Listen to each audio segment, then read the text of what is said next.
again. My name's Gabe Zollner. You know, I've watched Fox News for a very long time. I remember when they had the OJ trial, you couldn't take me away from the TV. And Fox News has changed dramatically over the last, I'd say, 3 or 4 years, much more so now than before.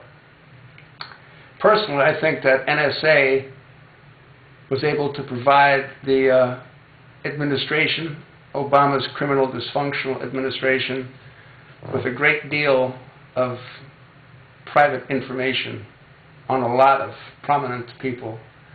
I don't know if Roger Ellis was one of them, but the entire world knows that Obama and Sean Hannity, they sort of never got along together.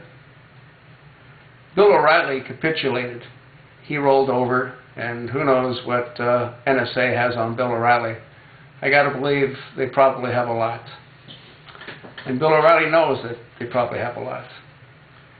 What they did with Sean Hannity by moving him from the time slot that he had probably the best time slot ever. Well, actually, O'Reilly did.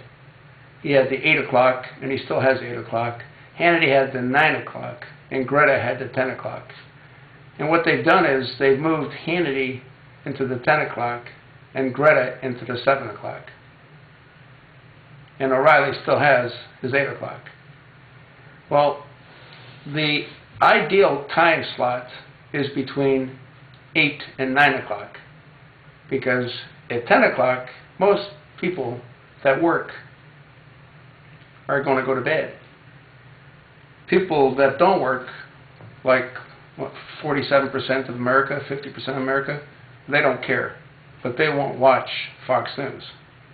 They'll watch cartoons or something similar to cartoons. Maybe some sex channel. I have no idea.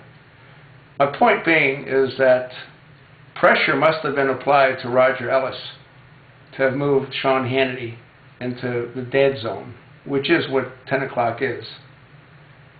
It's considered the dead zone.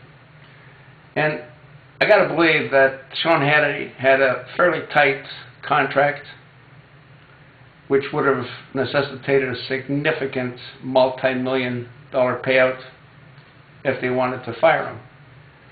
So instead of firing him, what I think Roger Ellis did is he put him on the back burner.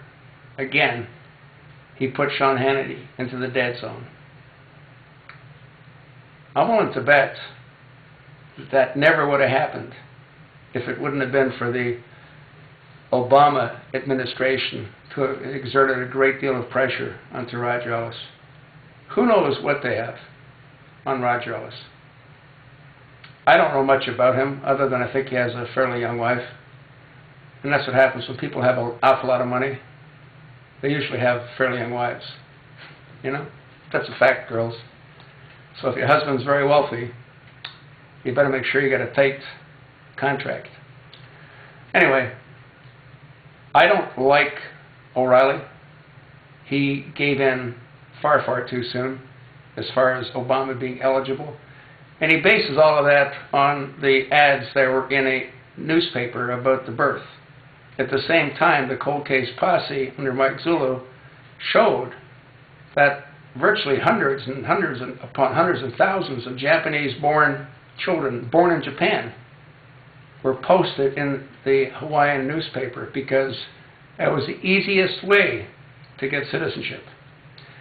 You could walk in to the Department of Public Health, show them an electrical bill, so you're a resident, and say that I saw Johnny being born. I'd like a birth certificate for Johnny. That's how easy it was. That's why Obama supposedly has a Hawaiian birth certificate.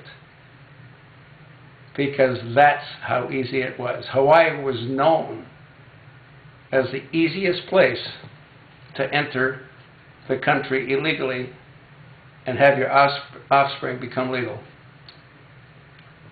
You have to remember that if my belief of what really happened is true, which I believe it is true, and that is the king of Saudi Arabia King Abdullah set his sights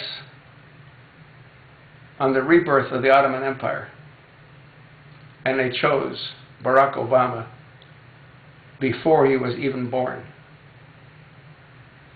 But he's not Barack Obama Jr. I believe he's Frank Marshall Davis Jr.